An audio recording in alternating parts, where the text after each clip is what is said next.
Hello guys, and welcome dito sa ating mini vlog at panibagong vlog na naman tayo ngayon.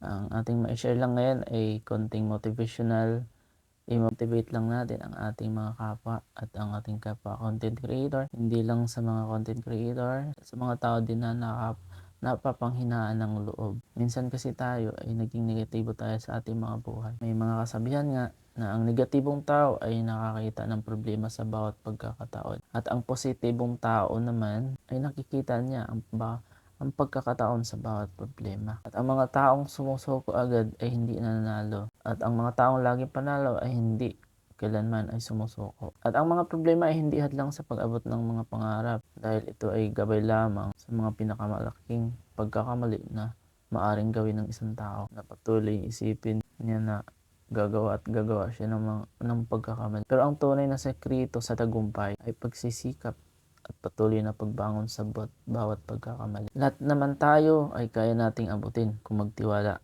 tayo sa ating sariling kakayahan. Pangarap ang simula ng ating mga tagumpay. Ang magandang kinabukasan ay parang lang sa mga taong nagtitiwala sa kanilang kakayahan. Sa diploma, ang galing ay huwag susukatin. Kung lahat ng makakaya mo ay iyong binibigay, tsak, tagumpay mo ay walang kapantay.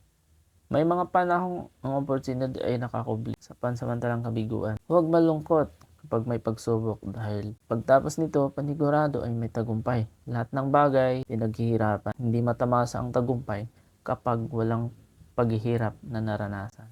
Yun lang guys ang ma-share ko sa inyo. Sana may natutunan kayo at sa lahat ng mga pagsubok na ating dinadaanan ay dapat hindi tayo negatibo. Stay positive lang tayo palagi.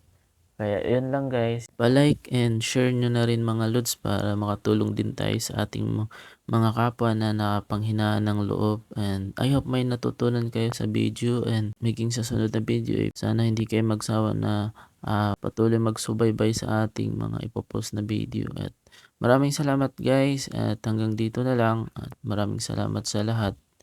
And God bless. Babush!